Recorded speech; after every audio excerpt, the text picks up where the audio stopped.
पंजाब में नकली बीज का मामला तूल पकड़ता जा रहा है। गुरदासपुर में किसानों ने नकली बीज बेचने वाली कंपनी के बाहर प्रदर्शन किया। किसानों का आरोप है कि कंपनी ने धान के नकली बीज बेचकर करोड़ों का घोटाला किया है। नकली बीज तैयार करके ते लोकां नूं जट्टां नूं गुमराह करके उन्हां नूं वेचे जा रहे आ, महंगे भाव दे विच वेचे जा रहे आ ते सरकार नूं अज 15 दिन हो गए आ रौला पाउंदियां कहिंदे आ कि इन्हां दे उत्ते कार्रवाई होनी चाहीदी आ। कोई इन्हां कोल परमिशन नहीं गी, कोई इन्हां दे वैलिड बीज नहीं गे, अपने कोलों नकली तैयार करके पता नहीं किहड़े बीज दे के ते जट्टां दी इन्हां ने लुੱਟ खसुੱਟ कीती आ। बीज कंपनी के मालिक को पंजाब सरकार के एक मंत्री का खास बताया जा रहा है। किसानों का आरोप है कि कंपनी मालिक को मंत्री का संरक्षण मिला है। उन्होंने चेतावनी दी है कि अगर इस मामले में ठोस कार्रवाई नहीं होती है तो पंजाब में बड़ा प्रदर्शन किया जाएगा। ਜਿਹੜੇ ਜ਼ਿੰਮੇਵਾਰ ਲੋਕ ਨੇ ਇਹ ਲਖਵਿੰਦਰ ਢਿੱਲੋਂ ਜਿਹੜਾ ਵੀ ਜਾਂ ਮੰਤਰੀ ਉਹਨਾਂ ਨਾਲ ਰਲਿਆ ਹੋਇਆ ਵਾ ਉਹਨਾਂ ਦੇ ਉੱਤੇ ਪਰਚਾ ਬਕਾਇਦਾ ਹੋਣਾ ਚਾਹੀਦਾ ਤੇ ਕਿਸਾਨਾਂ ਨੂੰ ਇਨਸਾਫ ਦੇਣਾ ਚਾਹੀਦਾ ਵਾ। ਜੇ ਇਨਸਾਫ ਕੈਪਟਨ ਸਰਕਾਰ ਨੇ ਇਹਨਾਂ ਨੂੰ ਨਾ ਦਿੱਤਾ ਅਸੀਂ ਪੂਰੇ ਪੰਜਾਬ ਦੇ ਵਿੱਚ ਆਪਣੇ ਕਿਸਾਨਾਂ ਨੂੰ ਲਾਮਬੰਦ ਕਰਕੇ ਤੇ ਇਹ ਜਿਹੜਾ ਵੱਡਾ ਮੋਰਚਾ ਗਾਂ ਤੱਕ ਲੈ ਕੇ ਜਾਵਾਂਗੇ ਤਾਂ ਕਿ ਕਿਸਾਨ ਵੀਰਾਂ ਨੂੰ ਜਿਹੜਾ ਉਹ ਇਨਸਾਫ ਦਿਵਾਇਆ ਜਾ ਸਕੇ। ये मामला धान की PR 128 और 129 किस्म के बीजों की बिक्री से जुड़ा है। बीज कंपनी ने किसानों को ये बीज लुधियाना कृषि विश्वविद्यालय से प्रमाणित बताकर 200 रुपए से लेकर 400 रुपए किलो के हिसाब से बेचा, लेकिन कृषि विश्वविद्यालय में विकसित इन बीजों को बेचने का अधिकार अभी किसी कंपनी को नहीं दिया गया है। इसे विश्वविद्यालय ही 70 रुपए किलो के हिसाब से किसानों को बेच सकता है। वीसी की शय पर ये सारा कुछ हो रहा है, इसके खिलाफ कोई कानून नहीं है। हमारी मांग है कि इसके खिलाफ ऐसे कानून बनने चाहिए कि ये नकली डुप्लीकेट बीज बेचने वालों को कम से कम 20 साल की सजा होनी चाहिए, क्योंकि ये खराब से जुड़ी हुई बात है, पूरे हिंदुस्तान के जीने से जुड़ी हुई बात है। ऐसा ही मामला हरियाणा से भी सामने आया है। यहाँ किसानों ने आरोप लगाया है कि निजी कंपनियां धान के PR 128 किस्म के बीज को 70 रुपए की बजाय 200 रुपए प्रति किलो पर बेच रही हैं। लुधियाना में कृषि विभाग की शिकायत पर पुलिस ने बीज कंपनी के खिलाफ मामला दर्ज करके जांच शुरू कर दी है, लेकिन इस मामले ने खाद बीज में मिलावट रोकने को लेकर सरकारी संजीदगी को कटघरे में खड़ा कर दिया है। पंजाब के लुधियाना से ईशा ठाकुर के साथ ब्यूरो रिपोर्ट, स्वराज एक्सप्रेस। और बीजों पर और ज्यादा जानकारी लेते हैं। देश भर में क्या हाल है, खासतौर से पंजाब की आपने स्टोरी देखी, हरियाणा में क्या स्थिति है ग्राउंड पर, और ज्यादा जानकारी के लिए हमारे साथ किसान नेता विकल पचार जी जुड़ गए हैं। विकल जी, स्वागत है आपका किसान बुलेटिन में। ये बताइए कि खरीफ की बुआई के लिए जो अब सबसे बड़ी दिक्कत आने वाली है वो है बीजों को लेकर, बीज की रोपाई, बीज की उपलब्धता। क्या स्थिति है अगर स्पेसिफिकली हरियाणा की बात करें?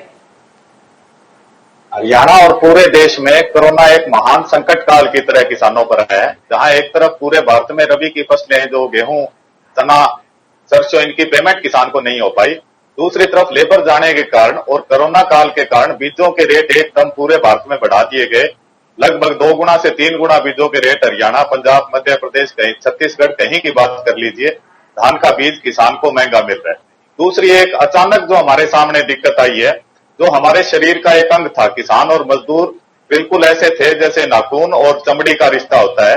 तो जो प्रवासी लेबर थी, जो बिहार की, छत्तीसगढ़ की लेबर जो हरियाणा पंजाब में धान लगाती थी, वो लगभग सभी वापस चुकी है। तो हरियाणा और पंजाब में प्रति एकड़ धान रुपाई का रेट लगभग 2200 रुपए से 2400 रुपए प्रति एकड़ था। अब लोकल लेबर कम होने की वजह से लोकल लेबर ने एकदम वो रेट 2000 रुपए से बढ़ाकर 6000 रुपए से 7000 रुपए कर दिया है।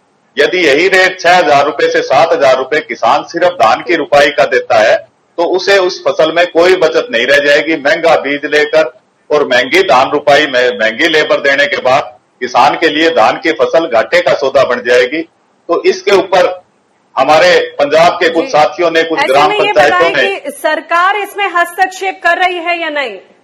जी, सरकार इस मामले में कोई हस्तक्षेप नहीं कर रही। सरकार तो किसानों के ऊपर एकदम अपने फैसले थोपने का काम करती है। जैसे हरियाणा सरकार ने पीछे धान की खेती एकदम समय पर आदि करने की बात कही। दूसरी तरफ ये जो संकट आया है, इसमें किसान और मजदूर बिल्कुल आमने सामने हो गए हैं। अनिका जी, जैसे आप पंजाब का उदाहरण देखें, कुछ गांवों की पंचायतों ने फैसला लिया कि वो 3000 से ऊपर धान रुपाई नहीं देंगे, जिसके कारण की मजदूर संगठन और गांव की पंचायतें बिल्कुल आमने सामने आ गई। तो जो हमारा सामाजिक रिश्ता किसान और मजदूर का था, आज तक आजादी के बाद जितनी भी लड़ाइयां लड़ी वो किसान और मजदूर ने मिलकर लड़ी, क्योंकि दोनों का बहुत नजदीकी रिश्ता है।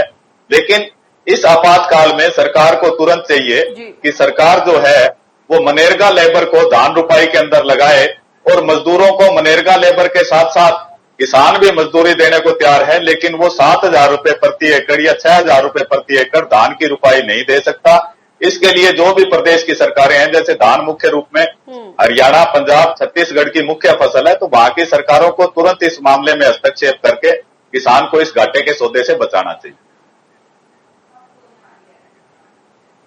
एक और बताएं, हम जगह जगह से राज्य सरकारों की जो पहल है उसको सुन रहे हैं। कहीं पर बोला जा रहा है कि मुफ्त में बीज वितरण होगा, कहीं पर सब्सिडी की बात है।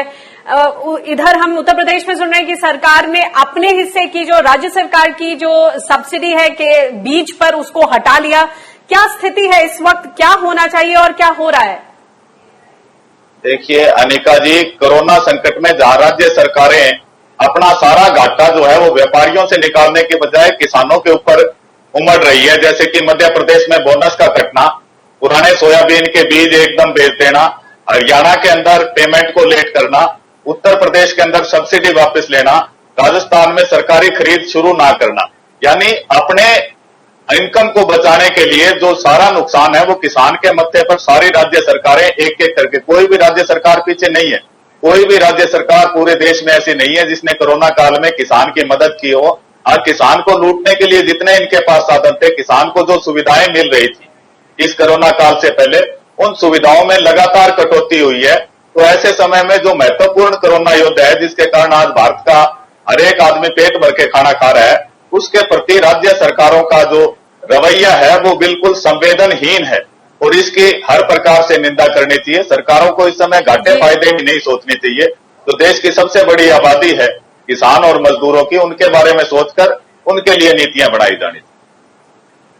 जी, बहुत बहुत शुक्रिया इस बातचीत के लिए।